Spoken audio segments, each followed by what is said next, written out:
pushing the boundaries of expectations, and rewriting the rules of adventure are the reasons we get up in the morning. This is a way of life, a huge and growing community of explorers and adventurers, leading the way, blazing new trails, and raising the bar. We share your hunger for a life without limits, and we know you'll stop at nothing to get there. Greetings and welcome back, co-creative kinetic believers all over the world. I'm Stephen Kenyon. So glad you could join us for one more adventure of manifesting abundance into our lives. Email address is kineticbelief@stephenkenyon.com. StephenKenyon.com is the website where you can sign up to receive updates and letters from me emailed out to you. Also, Instagram is at Stephen Kenyon. And if you'd like to, receive texts from me, messages from me personally, occasionally, at least once a week, when I have a thought anyway, an unction just to share it with you, you can simply text the word kinetic to 31996. And which, by the way, is only available in the United States for right now. Miss Maggie, what are you doing? What are you doing? No, what are you doing? What are you doing? What in the world? I'm sucking down water. I'm so thirsty today. It's so good to see you across from me with the microphone. Across from you as opposed to across the room. Or wherever else. I've seen you all day. Just running around the house. Yeah. Yeah. I'm so glad to be back here. It seems like it's been a minute. It has, because it has. Yeah. Well, we've been so busy doing some other things, but then also just preparing to get back with all of our kinetic believer friends and spend some time with you guys. I think everyone's busy right now with the holidays coming up and a lot going on for everyone, for sure. Oh, and by the way, I just want to say thank you to all of our listeners, and truly it's all over in fact, I was going to pull up some of the locations where our listeners are, and it's in every state, every continent, every country, just about, and it is all over the world now. And I'm just so grateful for all of our listeners and for you guys continuing to come back. We've got so many of you now and emailing and writing, and also we're getting ready to go back. We had some maintenance to do in the Facebook group, is that right? Facebook group, yeah. So we had talked about closing it, but we heard from so many people who wanted to keep it open and maintain those open lines of communication, like you're saying, because there are kinetic believers all over the world. Isn't that interesting that kinetic belief transcends just countries, languages, and continents, yes, everything. So we're reopening it. If you were enjoying the Kinetic Believers Facebook group, it's going to be reopened, revamped. It's exciting. Well, I was enjoying it. Oh, yeah. I wasn't happy that it was gone. I know. I was just happy. I know. But not that it was gone. Yeah, well, we had to work out the management of it, and we're rolling now. So it's coming good back. Stuff, That is so cool. Well, I've got a question for you today. Shoot. What is something that you believe will always be in fashion no matter how much time passes? Now, are you talking about like society or actual clothing fashion? Well, it could be anything, just a trend or, clothing, fashion, that no matter how much time passes, it's always going to be in style. Leather sees to have been around for a while. Oh, good leather. But that's not That's a style. Like caveman. It's like cavemen wore it. Bricks. We're wearing it. No. I don't know what. So maybe something you wear. Bell bottoms. Bell bottom. Well, now bell bottoms will always be in. You think so? Well, it is bell interesting bottoms. that they've, just sort of like been, coming back and again and again and again ever since they started. I don't know. What about a curtsy? Curtsy. No, I was gonna say. I wish we all curtsied. A handshake? We might start again. That's what I was going to say. We might start curtsying again because of the handshake is sort of out the window at this point. That's right. Well, a handshake's not fashionable anymore. But we have been experiencing some really amazing afternoon teas recently. And if you think about it, that has been in fashion, at least for in the UK, long time, right? For a long time. Yeah. So maybe that's it. Tea. Yeah. Oh, I know. Wallaby shoes. Do you remember wallabies? No. You don't? Like the animal? They're still Well, alive. I guess it's like the animal, but it's not a shoe like the animal. A wallaby was a moccasin-inspired shoe. And, in fact, wait a minute, I looked this up. Okay, I looked this up. And it's a moccasin-inspired shoe, and it was developed in Ireland And it was launched in the 1960s, but then everybody Oh was my wearing them in gosh. the 70s. And when I was in Oh. high school, everybody was wearing a wallaby. And people still wear them, don't they? I mean, it's like a little I don't know, because the fact that I've moccasin never kind heard of of them, thing. Yeah. it means something. I don't know. Maybe it means that I'm out of William touch. Clark had the idea of making the shoe perfectly fit the foot for greater comfort and practicality. The wallaby. Are you Googling things again? Yes, I thought I would give some Oh, facts I don't on the know. wallaby. It was Clark. Well, let's see. Okay, so maybe not something you wear. What else would be fashionable? Always in It's a good question. well, a trend. It can also be a trend. A trend. Well, it is. But a trend is the opposite of that. A trend is something that comes and goes. Trendy. And so Well, that's if true. it's fashionable, it has longevity. That's different. It's an interesting question, though. What has staying power? Hats. That's like you made fun of my leather thing. But we could turn it around and say, well, what do you just know is not going to last? You're like the wheel. The wheel is a long trend. Well, that's right. Well, the buggy whip didn't have any staying power after cars. I don't know. Hurry, abort. Do you have plans for the weekend? Are you going to do anything fun? Oh, let's just go out into the city, and now that we've talked about tea, let's do some tea. I'd like to go for a hike this weekend. It's been a while. Ooh, Get out it has of. been, hasn't it? We've been in the city mode for a while, so let's kind of go out into Galleries and the things like fields that. and the mountains for a day. It's good because with the having to wear the mask in a lot of these indoor spaces. So Yeah. we can go for a hike where we don't have to wear one. That sounds nice, doesn't it? Yeah, well, let's begin right now. Let's just go ahead and prepare to gain some knowledge today and to grow and to develop as kinetic believers.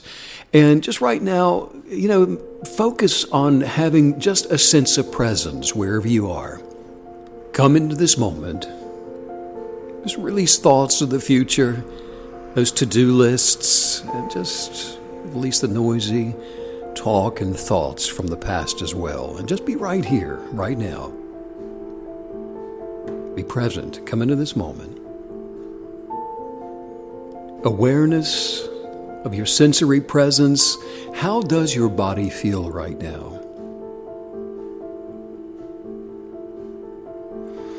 Deep breath in. Exhale. Now notice what it is that you're seeing around you, and don't define what you see with words.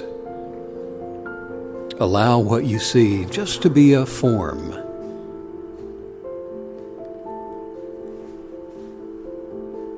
Stay in this moment. Just relax. Look within. And notice what you hear around you. Just allow the sounds just to be. Don't think about what it is. Just allow it to occupy space as it passes by. Don't believe anything about the sound that you hear. Just let it be. Breathe in. Exhale.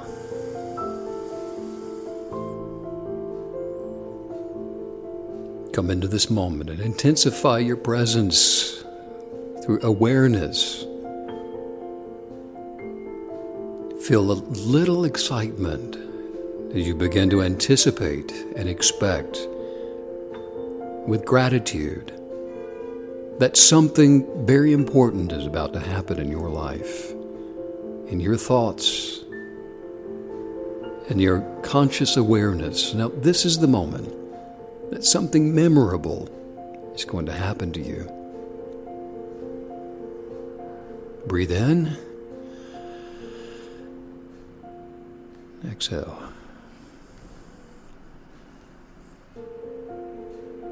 Increase your awareness of the importance of this moment. Now, nothing else is going on in your mind.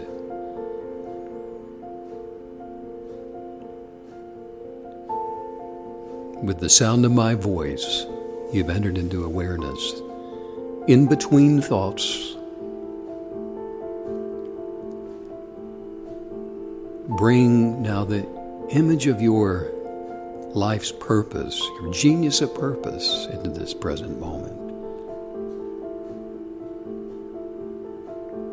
See yourself successful, surrounded by success and abundance.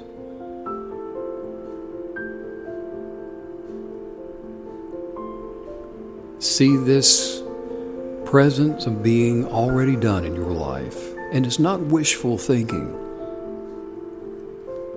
This is the presence of who you are, the real you. This moment is enough to contain all that you are. Relax. Let your muscles go soft. Release every tension. The thread that's holding you up is not an act of your willpower. It's life energy. Breathe in. Exhale. Life energy is holding you up, sustaining you.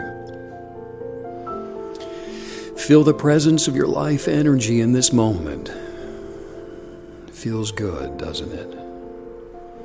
Breathe in. Exhale. Now sense the substance of joy permeating the fiber of your being. Deep breath in. Let it out. Let's learn. Let's learn something new and develop and grow to advance beyond. Today, 7 ways to begin to live fearlessly. I'm excited about this one. Great topic. Fear has substance. It's not just an emotion. It's not just a thought. There's an actual quantum substance to all fear. And the substance of fear, it attracts that which is feared. Now, fear is not a thing. It's the substance of thought forms that's dreading some imagined outcome. And that's it. That is the universal trigger for fear, which is the imagined threat of some kind of harm coming against us. The threat of harm, it can be toward our physical, it can be toward emotional or psychological well-being. But now, while there are certain things that trigger fear, and really all of us, it is possible to learn to become afraid of anything. I mean, we can be frightened of anything at all. A bump in the night with the right or the wrong imagination, it'll produce the substance of fear to begin working in our lives. Do you remember the movie A Quiet Place with Emily Blunt? Oh, my word. That was a crazy movie. Well, wasn't it? So intense. Well, we don't really watch movies that produce fear as a rule, but somehow that rule was it was broken, and probably by you. And we ended up watching A Quiet Place. Well, I guess Thank you it's very not much. as scary when it's alien. You think? Based. Oh, I don't. I see don't it. It's know. more intense. It doesn't feel actually scary. I can still remember the promo for it. Remember that if they hear you, they will hunt you. That thing. Yes. Speaking of fear, hear that car horn I out know there? it's over and over. Yeah, So, funny. but here was this family that had to live in total silence to avoid being hunted by these creatures that were hunting by sound, and apparently just so they could kill you if they could hear you. Yes. Right? The whole world was hiding. The whole Oh my world was gosh. living that Well, way. that's never good. No. Thinking about something like that, though, as some future tense possibility, has every potential of producing the substance of fear in our lives. Mm-hmm. And that's why it made for such a, I don't know, to me it was a terrifying movie. I'm easily frightened by those things anyway. But there are different experiences that people have while watching scary movies. Yeah. And some people...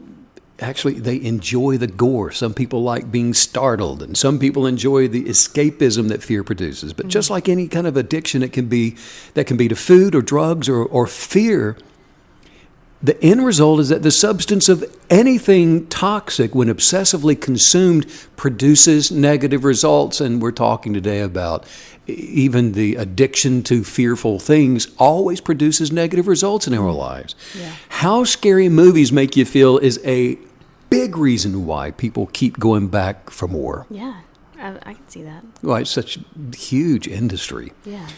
But people react differently to things that are scary. And I mean, that's just, you can count on it. That's so true. I mean, if you sort of jump out to scare someone, there are people who will scream. Some will take a swing at the person that jumped out at them. Others just take off running. What do you do when you're frightened, when you're scared?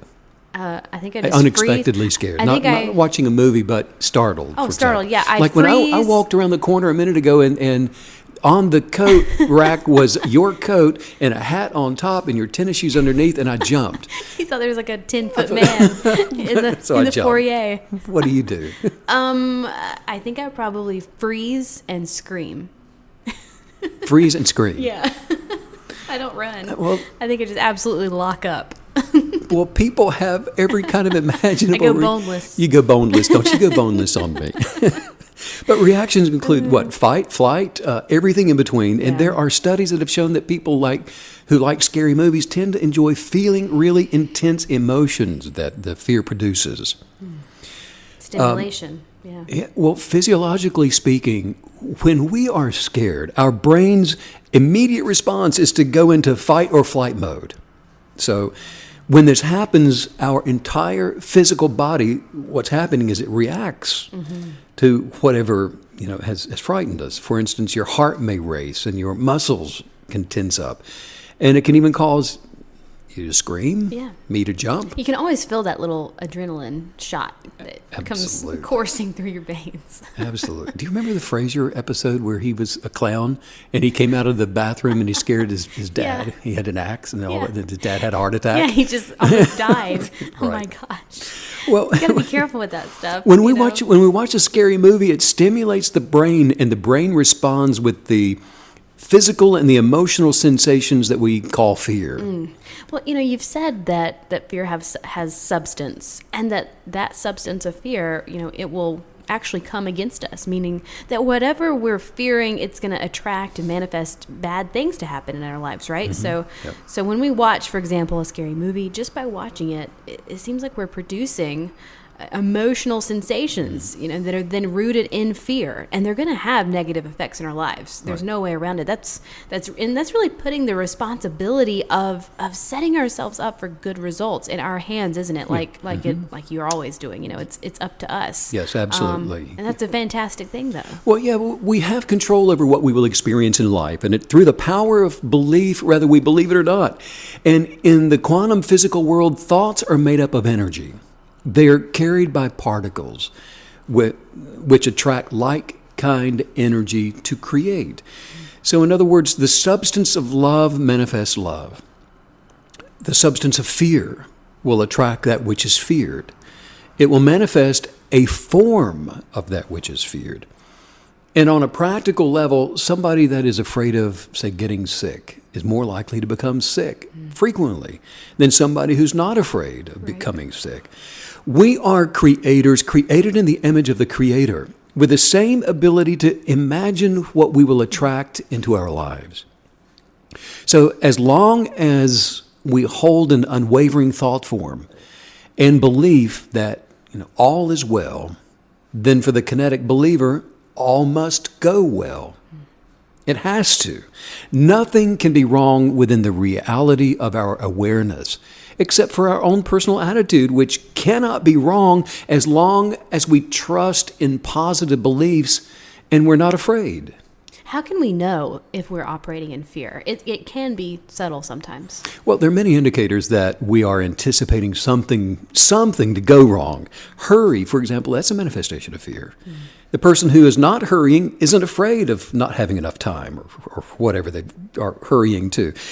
If we act with perfect belief in our own perceptions of truth, which is our personal quality of being authentic, we will never be too late or too early. We're always on time. And nothing can go wrong with us while we remain in our present state of authenticity. When I notice that things are starting to go off track in my life, a few key things that I notice are that my days aren't mine anymore. I'm, so to speak, putting out fires all day. So I'm just wondering, what's the first thing that we should do if things appear to be going wrong, going off track in our lives? Refuse to become disturbed in our conscious thoughts or to be disturbed in our minds. Refuse that. Remember that the thought that something is going wrong can only exist in thought forms. But nothing can actually go wrong in this world but ourselves. And we can go wrong only by allowing the wrong thought forms to develop. So, for example, whenever you find yourself getting worried or into the mental attitude of, well, I've got to hurry, breathe deeply, relax your state of being. As you find yourself in the mental attitude of hurry, remember to tell yourself that your conscious response is fear-based, and anything based in fear is not authentic to you. When things become frantic, the imagined urgency of thought is attempting to redefine our authentic greatness, for example. And I think I understand, on a basic level why this is important, but why exactly is knowing how to recognize and deal with fear so vital to our success? It's because hurry and fear will instantly cut our connection with the universal mind of God. We cannot receive creative power, the thoughts of wisdom, and our genius of purpose. It remains elusive until we are calm and present. Simply put, the substance of fear turns the strength of joy into weakness. Actually, the warning against fear is one of the most prevalent teachings in the Bible, which says to fear not 365 different times. The Buddha teaches that thought manifests as words, and that words manifest as deeds, and the deed develops into habits. And the habit hardens into character. So watch the thought and its ways with care, and let it spring from love, born out of concern for all beings. Quantum theory has shown that every atom and every molecule both radiate and absorb energy. So all organisms and things and thoughts and forms, all things are made of atoms and molecules, and all organisms and items both radiate and absorb energy. Now that includes me, it includes you, it includes the dog if we ever get another one. It includes this table and the plants over there, even though they're not real. It includes our keto chocolate chips in the little box behind you. It includes everything. Many of us learned in school that atoms consist of particles that are called electrons, neutrons, and protons. Yes. What high school science did not teach us is that these are not the smallest particles. They can be split into even smaller particles that include borons, fermions, quarks, and what we know is that these smaller particles are not made of physical matter. They are made of extremely powerful, invisible energy vortices. And these are the things that we can find only through quantum mechanics, only through the research that's been, for example, done using quantum theory. I've mentioned many times before how visual I am. So I just love it when you sort of paint a picture, through quantum mechanics that I can use to see, even in the micro, the bigger picture of how we become what and who we become. But seeing how one thing leads to another, it really has, I got to say, it's changed my life. Well, enlightenment is visualization. That's what it is. So we can imagine and visualize. So to better see, let's visualize the process of creation. And let's just take a short journey here, and let's do this backward. Atoms are made up of pure energy. Cells are made of atoms, which are energy. Organisms are made of cells, which are energy. Then organisms such as human beings, even while having this natural experience, are pure energy. Megan, you're pure energy. And sounds good. We are not solid matter, not at all. We are pure energy. And I know this sounds a little like science fiction, but this is just standard quantum physics. Right. We are ultimately energy, and every single person has their own energy field. made of all the energy fields, and they make up each cell, actually. And so the conclusion is actually very simple. Positive thoughts and beliefs enhance the development of life, while negative thoughts and beliefs contribute to the destruction of life. Wow. Now, for the one who practices kinetic belief, we continually shift our consciousness toward positive, life-giving thoughts because we know this. Negative, disabling, soul-destroying thoughts are put to the side so that we can thrive on purpose. Well, let's talk about ways to overcome fear, and so that positive change may become a practice of ours, because when we do this, we move into the greatest peace, joy, prosperity, and happiness with the ability to attract healing, and in ways that actually few have ever known. Fear can manifest in any way that's imagined. Fear of heights, fear of spiders, fear of snakes, fear of dying, fear of public speaking, which we were talking about earlier today, fear of rejection, fear of clowns, fear of peanut butter. Now, aren't you afraid of moist things? No, I just don't like the word. Oh, okay. Well, there's the fear of fear. Yes. The list is endless. Yeah. Fear of words, like moist. I'm not afraid of it. Okay, so I just don't like it. while a lot of people believe fears are just a normal or healthy way of living, just consider the definition of phobias that fear produces. A phobia is an exaggerated, and it's usually an inexplicable and illogical thought form. And it's a fear of a particular object, a fear of moist things, a fear of groupings, a class of objects or situations. In other words, fears have no logical reasoning behind them, and they don't serve a good purpose. So even though there are so many who will argue to make a case for being fearful, look, the substance of fear, when present, it torments the mind. It's an energetic that is unnatural to the advancing of life.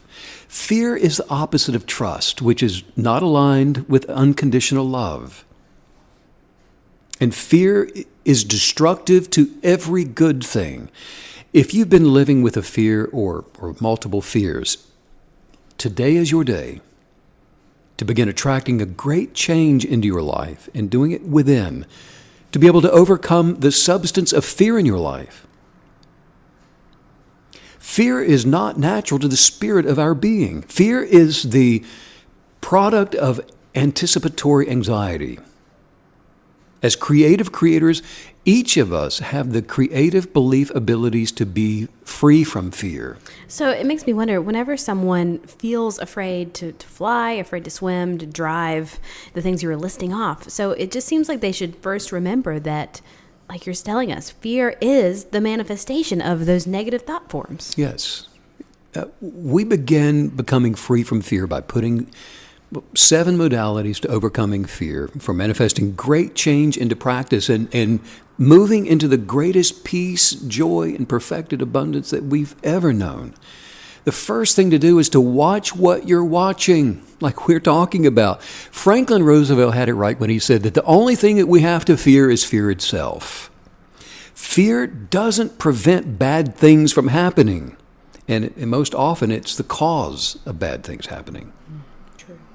One weekend when I was still in high school, I went with some friends to see a horror movie, and it was about accidents happening around this town in the movie that were being predicted.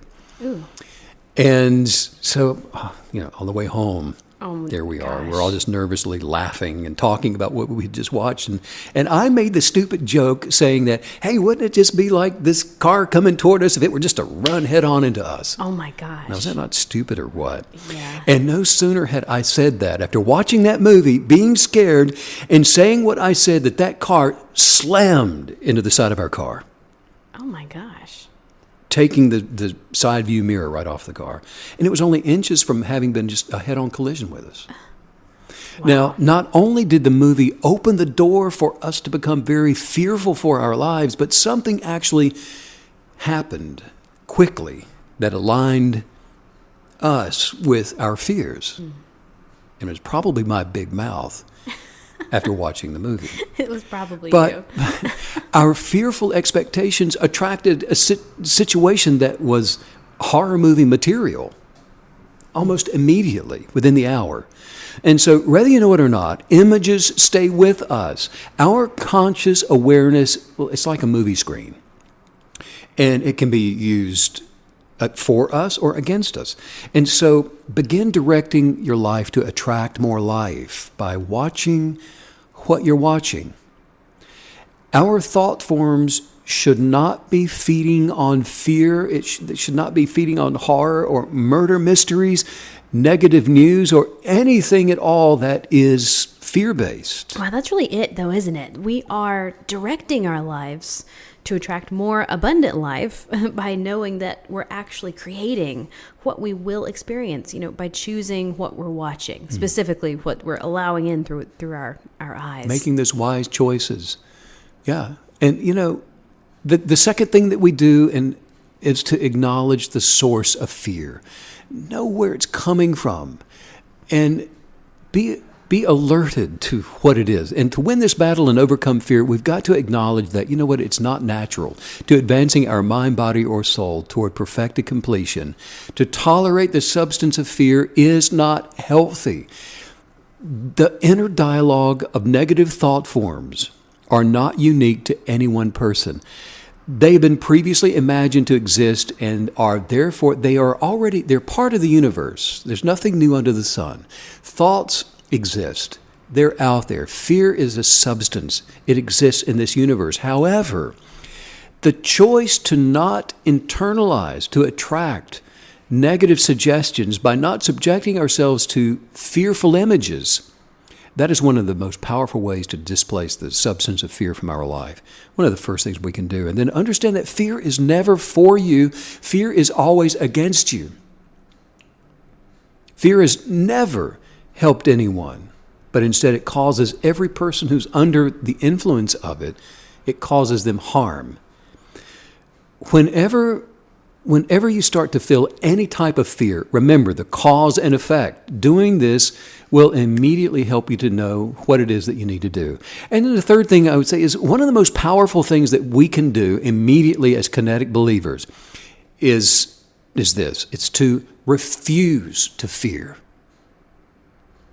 When we know why fear comes and that it has substance generated by thought forms, and that fearful beliefs, while maintained, will attract destructive manifestations, knowing this, then we can begin to learn how to resist fear. So is it possible, can we really make a choice to not feel something? Because when you say, quote, refuse to fear, it does seem like we're refusing to fear what we're feeling. Feelings and emotions. Boy, that's a big one, isn't it? And sometimes those things feel, just so out of your control, even if they're happening within you. Is it possible? Absolutely, it's possible. Emotions were never meant to be in the driver's seat of our lives. That is where we belong. For example, we can choose to love, we can choose to forgive, and choose to live a life free of fear. When we refuse to fear by resisting the energetics of fear, our choice not to fear attracts freedom and peace into our lives, which begins this domino effect of happiness and the healthy advancing of our mind, body, and soul.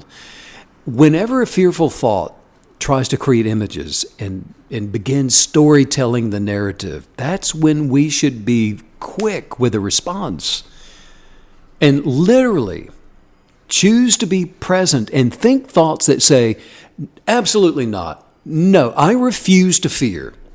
Talk back to your fears. When the mind begins trying to validate being afraid through reasonings, why we feel afraid and to justify fearful thoughts, that is when we get into the driver's seat to choose what our responses will be. Remember that we don't fight thoughts with thoughts. We fight thoughts with words. One mistake that many will make when they begin to use their creative authority to become free from fear is they will try to outthink fearful thoughts. And they begin this internal dialogue of debate and trying to be smarter than and outthinking fearful thoughts. When we use our creative authority to destroy the substance of fear with our words, that's when we become successful, powerfully, dynamically successful. For example, when a fearful thought comes, respond immediately.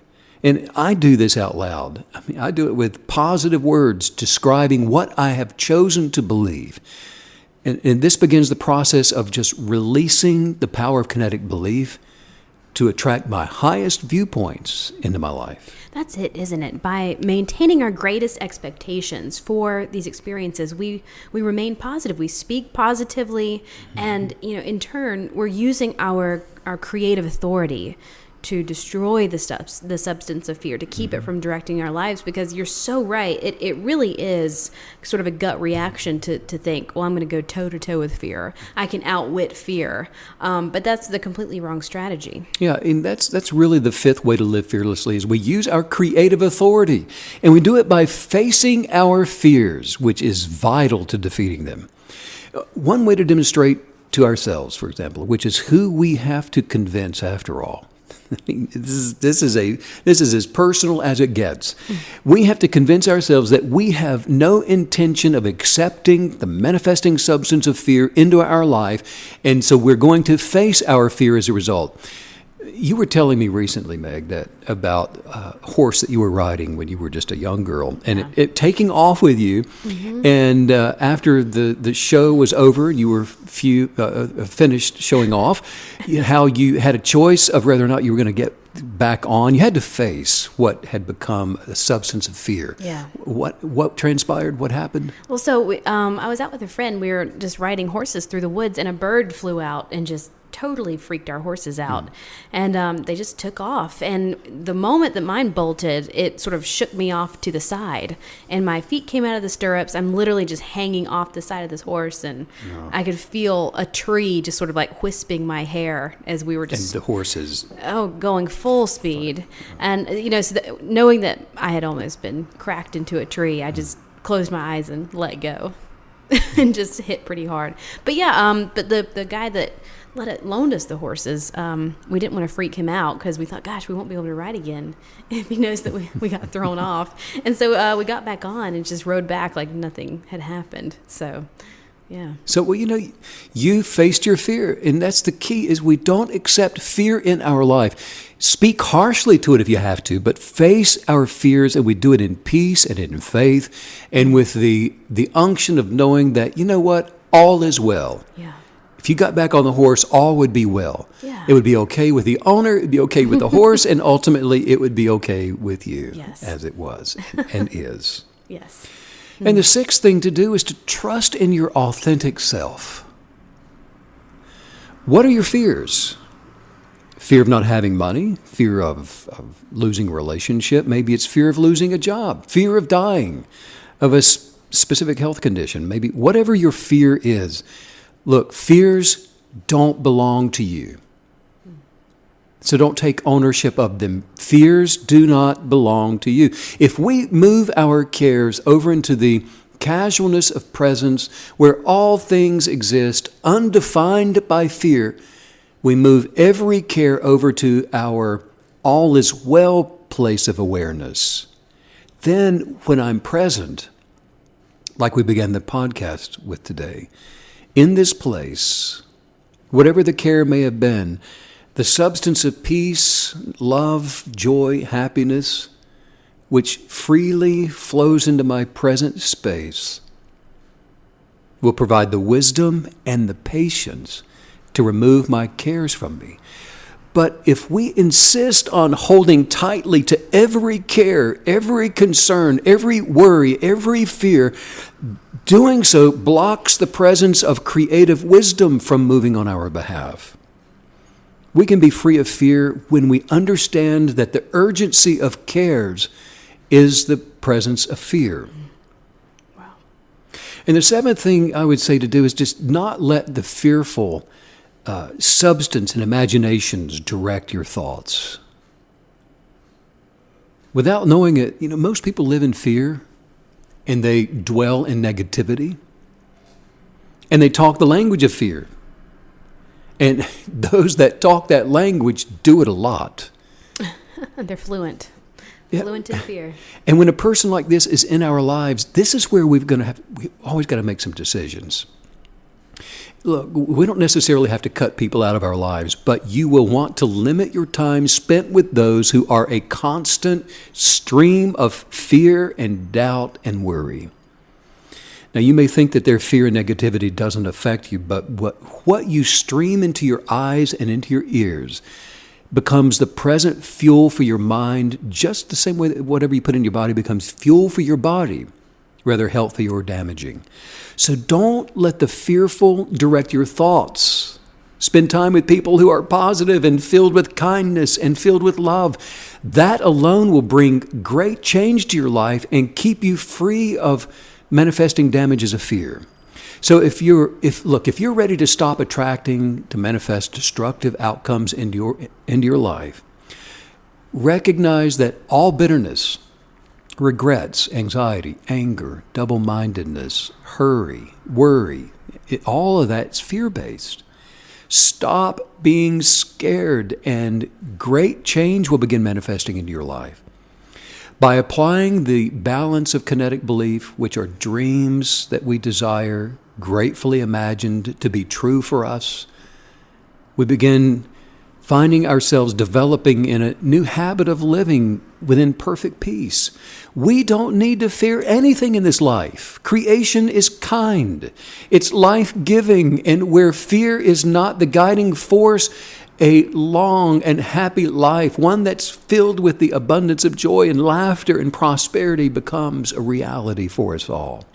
Socrates said that the secret of change is to focus all of our energy not on fighting the old, but on building the new.